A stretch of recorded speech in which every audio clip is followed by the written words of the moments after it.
This is the In Focus podcast from The Hindu.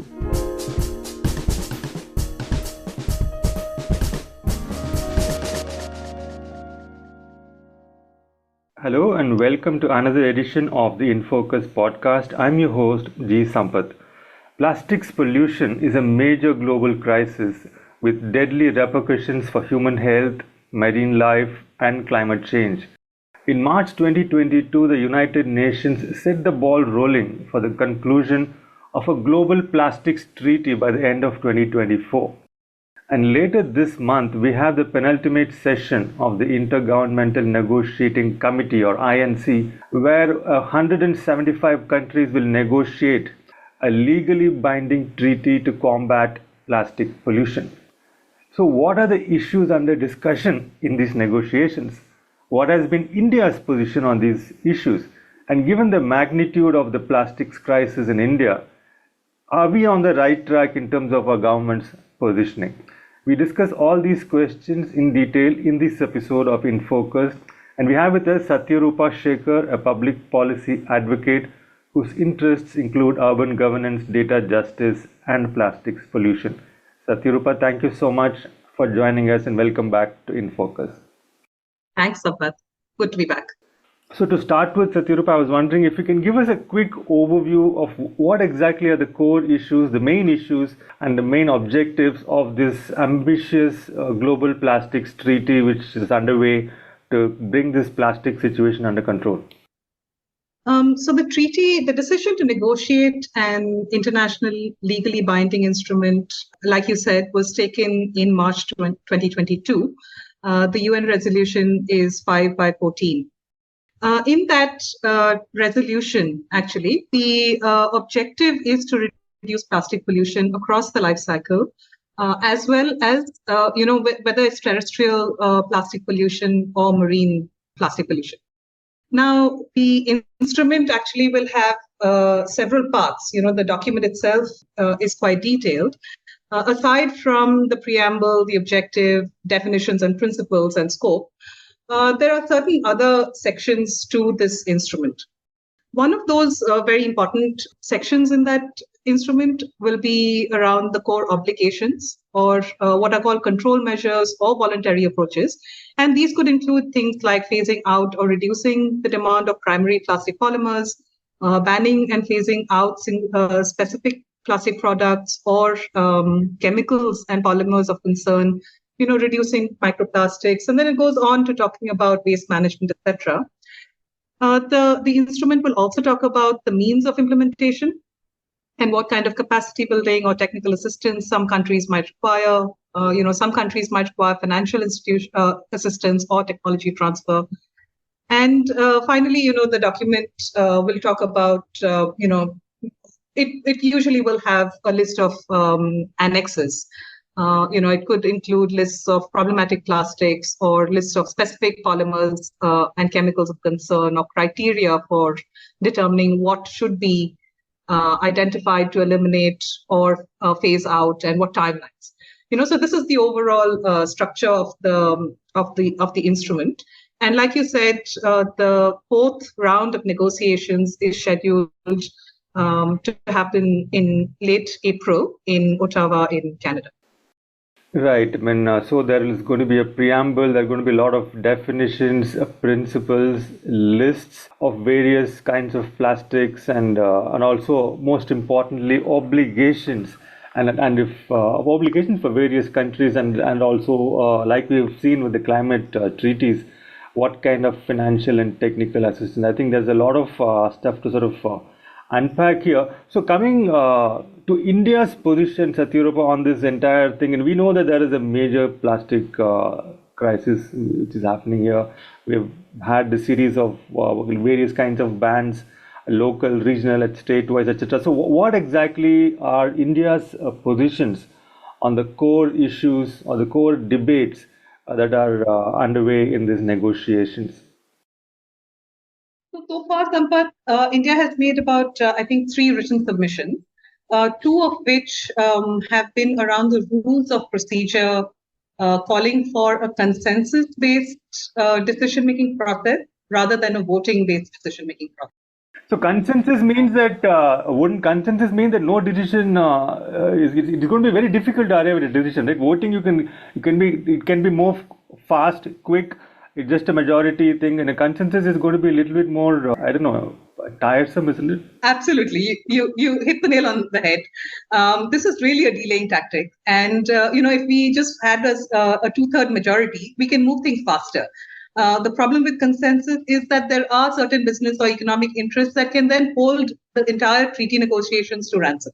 So unless everybody would agree, we can't really move forward, right? And so I think there is precedence in other multilateral environmental agreements where voting has been an acceptable form of decision making. Okay. So one is rules of procedure, and India is insisting on a consensus kind of approach. What are the other main things that we have been sort of from our submissions? Yeah. So there are four other broadly I would categorize these as four issues.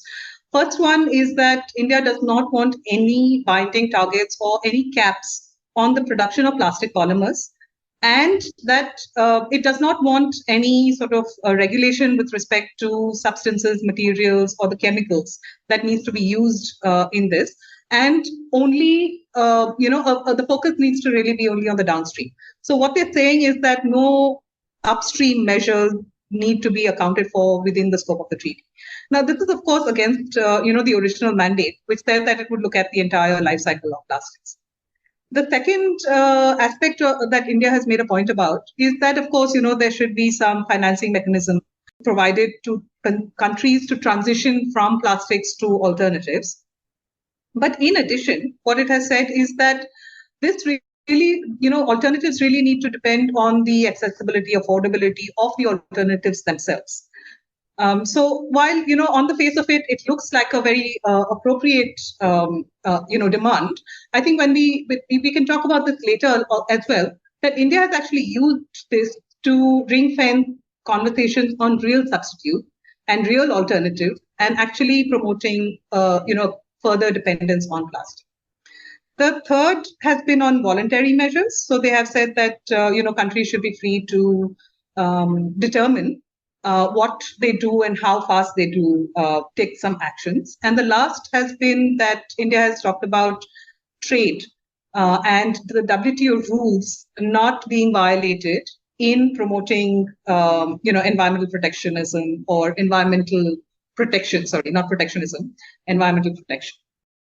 Right. So, broadly speaking, from what you're saying, Satyarupa, what I'm getting is that India is, despite the scope of the whole instrument being about the life cycle of plastic being, brought into the picture in terms of how we can address it, India is not interested in upstream aspect of production, etc. No cap on production, no cap on what kind of materials are used, etc., etc. Now, coming to this whole trade and WTO rules related concerns of India, what exactly are we concerned about? What kind of a conflict do we foresee between the proposed treaties provisions and the existing WTO rules that India is worried about?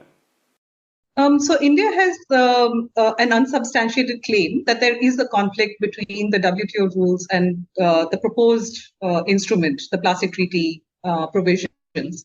Actually, that is not really the case. In February of this year, in February 2024, we had the 13th Ministerial Conference of the WTO. And there was a statement that actually the WTO released after the ministerial conference that's recognized that the Intergovernmental Negotiating Committee is going to be leading the process to develop solutions related to plastic pollution. Right. So this is coming out of the WTO itself. It's being welcomed by civil society across the world. If you look into a little bit around the WTO rules themselves, there are certain technical barriers to trade that want to ensure that there are no unnecessary obstacles to trade. But at the same time, it recognizes that WTO members have the right to implement measures to achieve legitimate policy objectives, such as the protection of human health and safety or the protection of the environment, right? So this is actually enshrined into the WTO. And, after the 13th Ministerial Conference, we actually have the Deputy Director General stating that several members of the WTO have already undertaken several trade measures on plastic pollution. We're talking about more than 100, I think 130 measures that have actually been already undertaken by countries across the world. Over 80% of these have come from the least developing countries and developing countries, right? So, and there's been no dispute within the WTO about restrictions on trade around plastic. And I think, the fact that India continues to make an issue out of this seems to need a little bit more investigation, I suppose. But what is interesting is that the Deputy Director General also mentioned that there is an informal dialogue on plastics within the WTO. And so far, 78 countries have participated in shaping what the WTO rules with respect to trade on plastics would entail. And, I guess unsurprisingly, India is not among the countries that has participated in that dialogue. Okay, that's interesting. I mean, we are on the one hand concerned about conflict with WTO rules, but we are not part of the forum within WTO which is looking at these aspects which already has 78 countries. Exactly, absolutely. Okay, interesting. Now, moving on to the actual, the big picture with regard to the negotiations. I mean, from whatever little research I could do, there seems to be like two divergent approaches. Like in climate, you have the oil petroleum lobby, and then you got the environmental lobby. Here there seems to be like when it comes to combating plastic pollution, there is one which wants to focus only on the downstream aspect. Once plastic waste is generated, how do you tackle it? Burn them or recycle them or whatever it is. And then there is the other approach, which is to focus on the entire life cycle of plastic, starting with the polymer production, the production, the design, and then all the way down to downstream aspects of production, of elimination of waste or managing waste. So is there a clear conflict between these two approaches in these negotiations that you've seen so far, and what are the pros and cons of each of these approaches? And I mean, we already know, I think India stands for the downstream approach. So what are the pros and cons of either of these approaches?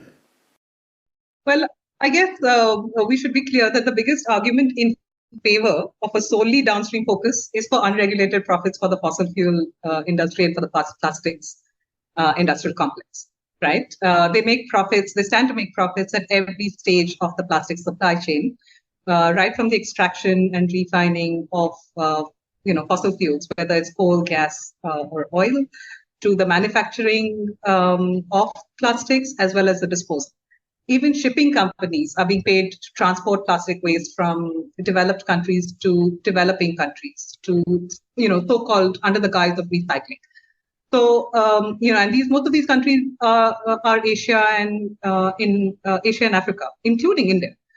So what happens to the plastic which is shipped from developed countries to developing countries under the guise of recycling? We know, in our previous podcast, we discussed recycling is mostly a sham. So what happens to this plastic which is headed to a developing country for recycling once it lands there? In the history of plastics, of all the plastics that has been produced in the world so far, only 9% has been ever recycled, right? So that should already give us some idea of whether recycling is possible or not. What happens to the plastic that is shipped is to many of these countries. There are horrifying stories of all of this plastic being dumped in either paddy fields in Indonesia, Thailand, Cambodia, Vietnam. You can actually see paddy fields full of plastic. It's in fact sometimes more lucrative for paddy farmers to actually allow their fields to be used for dumping this kind of plastic than for growing paddy. That's the impact of this trade, the imbalance of this trade. Some of that plastic is actually getting downcycled. Plastic can be melted and thermoset into other kinds of plastics. In Chennai, for example, what my research showed is that a lot of this plastic was actually getting used to make kodams or pots that are used to then store water. And many of the communities that are using kodams or pots to store water are low-income communities. And what we are seeing is actually, this material that leaches a lot of chemicals into whether it's water, whether they use it for making toys. So it's actually very toxic. Both the process of making it into something else as well as the use of that recycled material, it's not stable. And we've actually had, FSSAI in India actually saying that recycled plastic cannot be used for packaging food. which means that they are very much aware that it actually is quite harmful for packaging. Right. Yeah.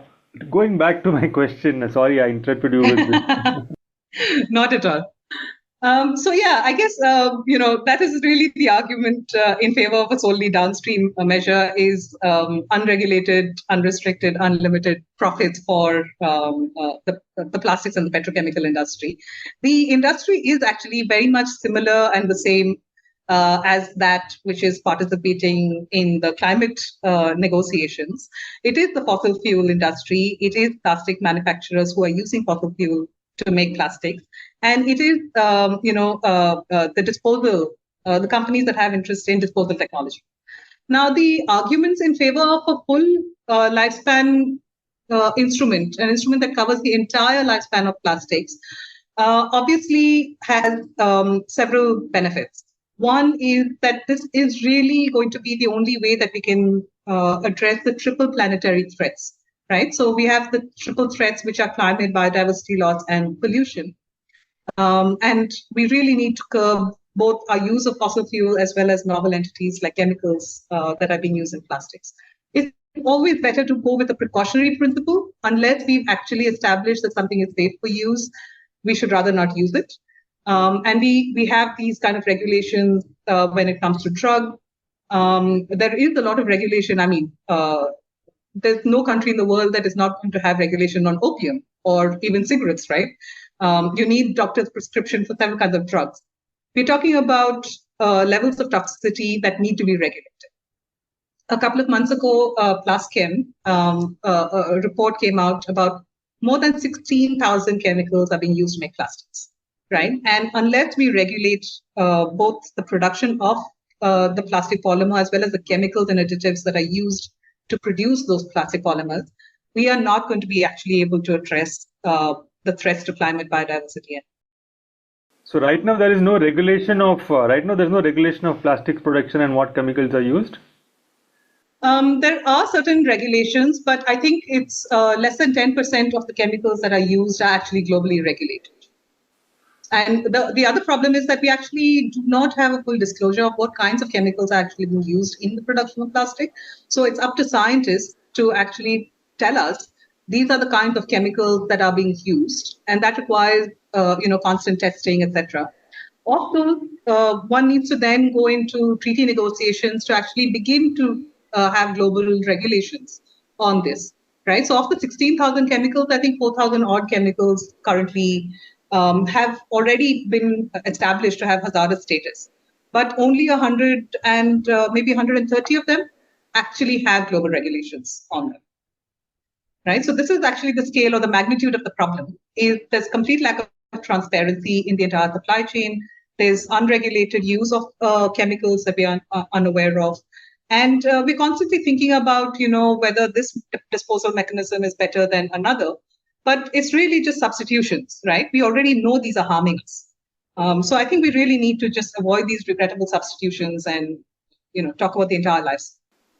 Right. Now, one big argument, when it comes to the reluctance of nations to reduce plastic dependency. I mean, when I say nations, let's include India also. In this, we are, plastics dependent to a large extent, and we don't want to. It's reflected in our stance in these negotiations. We don't really want to give up on plastic, and one of the main reasons is that they are cheap. The marginalized sections, they sort of depend on it. They go to it for various purposes, and at the same time, critics of this line also point out that the plastics are cheap only because of subsidies to the petrochemical or plastic industries. Now, in the case of India, are there a lot of subsidies that make plastics cheap, or is plastic organically, so to speak, cheap in India? It's interesting that you actually raised this issue, Sampath. Last year, there was a report on the lifetime economic cost of plastics. And I think the data said that for plastics produced in 2019 alone, the economic lifetime cost of plastic was $3.7 trillion, right? And this, I think, is more than even the current GDP of the country of India, right? $3.7 trillion. The report went on to say that the burden of this plastic pollution was actually being borne by low-income countries, despite consuming less plastic. And they are incurring a lifetime cost that is almost 10 times higher than developed countries, right? So there are structural inequalities and inequities that have been built into the current plastic value chain that not only distribute the burden of plastic pollution unequally among countries, but they further place this burden disproportionately on more vulnerable communities within our countries, right? So if you take the case of India alone, I think, like I was saying, that forever chemicals or these hazardous chemicals, only 25% have really been assessed. There's no regulation, there's no information, and so we can have no attribution and no liability. If there is an accident in the country, like you've had gas leaks, even as recently as Manali in Chennai. I'm not even going back as far back as Bhopal, right? It's very difficult to get any compensation. Land has been given to Adani, Ambani at throwaway prices. There is a viability gap funding for establishing petrochemical infrastructure. I think it's up to 20% of the project value is available as viability gap funding, right? Allowing plastic companies to continue to pollute through poor monitoring, through the weak implementation of the producer regulations or responsibilities, providing subsidies through Swachh Bharat mission or the Smart City mission, or even renewable energy for waste to energy plants, right? These are all subsidies that the government of India is providing to the plastics and petrochemicals industrial complex in our country. Now, like I said, in the 13th ministerial conference, the WTO's ministerial conference, many of these regulations worldwide are actually being passed by lesser developing countries or least developing countries. So why not India? Why is India not also prioritizing its own people over the profits for a few? I think we really need to talk about, this is actually artificially making a material artificially cheap, while some of the real alternatives are actually so expensive artificially that they have gone out of circulation. Real alternatives so expensive artificially, as in, could you elaborate on that? Sure. So, for instance, something that I had been thinking about with respect to why leaf plates and leaf cups are not so commonly available is that the market supply chains for accessing those leaf plates, which are actually culturally, I'm from Orissa, I'm currently living in Calcutta, it's actually culturally very appropriate to have our food on these leaf plates and cups. Street food is served on leaf plates and cups. The market systems are completely broken because tribals and forest dwellers who could harvest these sustainably are unable to access this natural resource, right? Another kind of resource is Indian sheep wool. It is a natural biodegradable material that is naturally flame retardant, right? It is a natural insulant. Sorry, say that again. What is this naturally available material? Indian sheep wool? Sheep wool, yeah. Okay. Right. So India has about 75 million sheep, and several million tons of the sheep wool are actually literally thrown away as waste, even though this is such a wondrous insulant and can replace polystyrene. Most of our uses of polystyrene. So, when you have these packaging of these consumer durables like air conditioners or ovens or geysers or whatever, many of them internally have some thermal insulation, as well as they come wrapped, they have this rigid foam packaging. Sheep wool can be actually used for this. Sheep wool can be used for mulching sheets or even nursery grow bags, right? It can be used to pack our fragile fruits, glasses, equipment. But this has been artificially made more expensive because India chose to impose subsidies or has reduced import subsidies on sheep wool that is imported from New Zealand, the Netherlands, and Russia, right? So Indian sheep wool is literally being thrown away. And it's a fantastic material. It can be used for building and construction insulation material and all this packaging that I was talking about, right? And so if India could change some of this, we have the natural material, we had the technical know-how, we used to have the machinery, which is now, of course, being crowded out. But it's very easy to revive these things. Right. So, given all these factors, Satyarupa, do you think there is a mismatch between the crisis in India and India's position in these negotiations? Absolutely, Sampath. I think we really, we should look at the data. We should look at the science. The country actually generates about 5.5 million tons or to 6 million tons of single-use plastic waste, right? But even just the ban, which is a welcome measure, the single-use plastic ban, only targets about 0.6 million tons of all of this plastic waste, right? This is only about 11% of all of the plastic waste that we're generating in our country. The industry themselves have estimated that the ban only addresses 2 to 3% of all the plastics that we are producing in our country, right? So if the data itself says this, the industry also says this, then why do we have a ban that is, it's welcome, but it's absolutely not comprehensive and holistic? In 2019, I think there was a report that said that India was the 13th largest investor in single-use plastic polymer production globally. And of this, Reliance is actually producing about 3 million tons of this. UNEP's report, UNEP, says that India is mismanaging 85% of its waste, right? So why are we not addressing, why do we not listen to this data? Instead, I think what we are seeing is false solutions like incineration or plastic credits, plastic neutrality. These are things that have known to have failed, right? Plastic credits are basically, we basically having the rehash of these dubious market schemes that we had for the carbon, in the carbon situation, right? We had same carbon offsets, carbon neutrality, and that's failed. We have not been able to achieve the targets that we need to. At the same time, what the country has done is invested in incinerators or waste to energy plants. I think the first incinerator in India was established in 1987.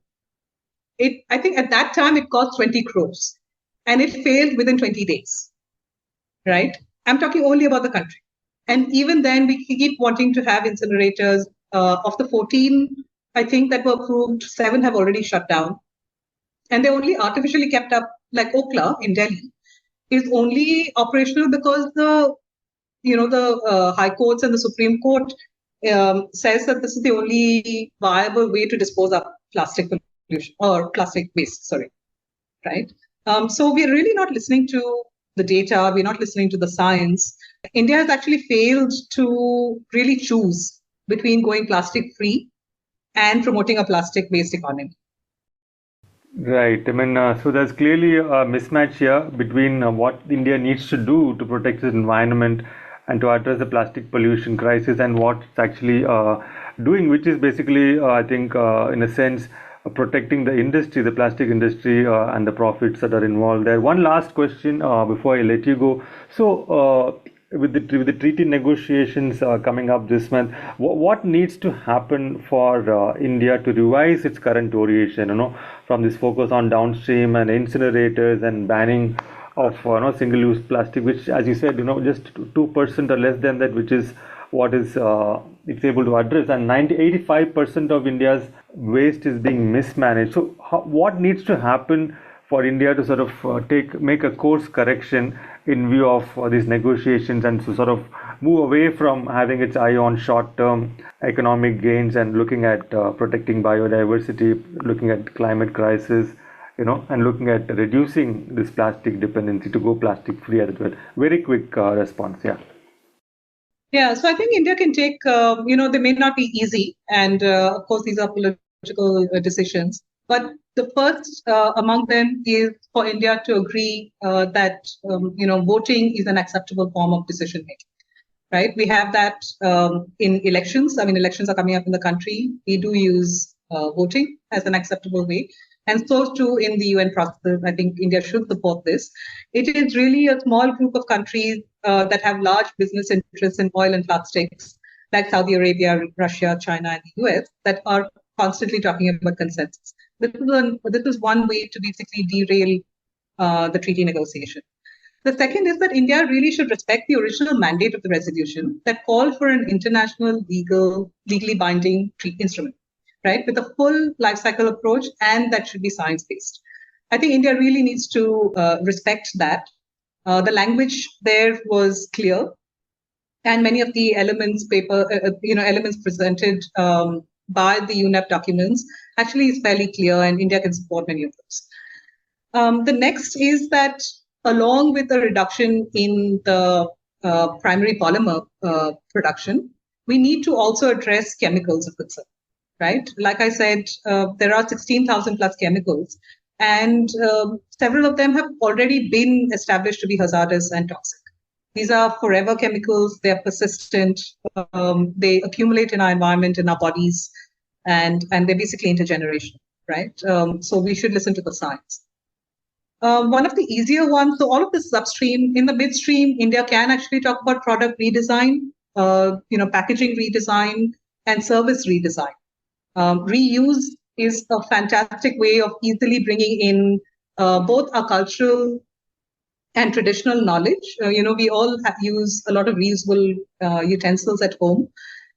Street vendors would actually, want to bring in reuse. We have the National Hawker Federation that's proposing a dishwashing center to allow or to enable street vendors to actually transition away from single-use plastic to reuse. So when you say reuse, do you mean when you say reuse, you mean reuse of plastic also? We're talking about reusable. I mean, yes, there are some reusable plastics, but that really does not reduce plastic production. So ideally, we should be choosing materials. When you say reuse, you are talking about materials that are not plastic, which should be reused, not plastic reuse.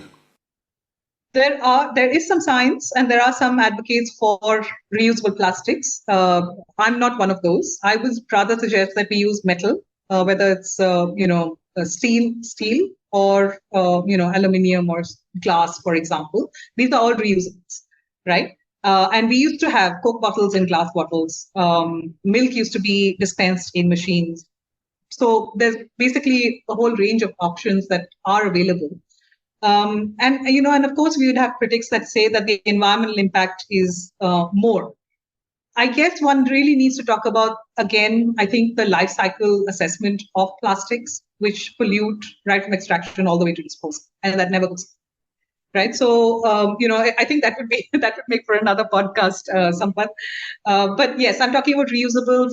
That I am personally taking a position that it would be non-plastic materials.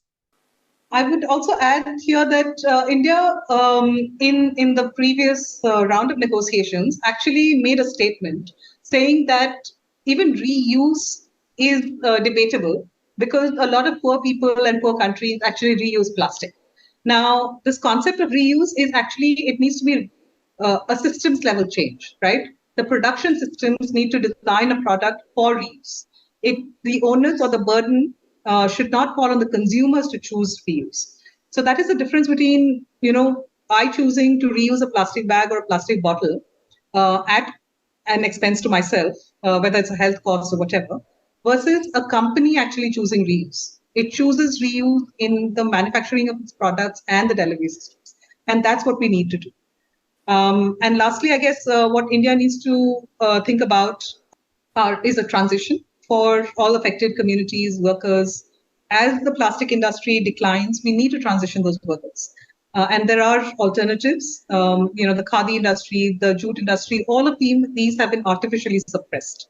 For example, I'm not sure if in the previous podcast we talked about this, but last year it was the first time that the Indian flag was allowed to be made with polyester. Right after 75 years of making our Indian flag with khadi, we allowed it to be used made by polyester, and this clearly favors reliance. Right. We need to hold these polluting industries and companies accountable. They should not be allowed to participate in the negotiations. And, they should be kept out of the entire treaty process, whether it is the climate negotiations or the plastic negotiations. We really must take a stand about keeping polluters out. And there is precedence. In the WHO's tobacco convention, the tobacco industry was kept out. Right. Yeah, I think that, thank you for a very good sort of a roundup summary of India's position here. Thank you so much. Thank you so much. Pleasure talking to you. In Focus will be back soon. with analysis of the biggest news issues. In the meantime, you can find our podcast on Spotify, Apple Podcasts, Stitcher, and other platforms. Just search for In Focus by The Hindu. We'll see you soon.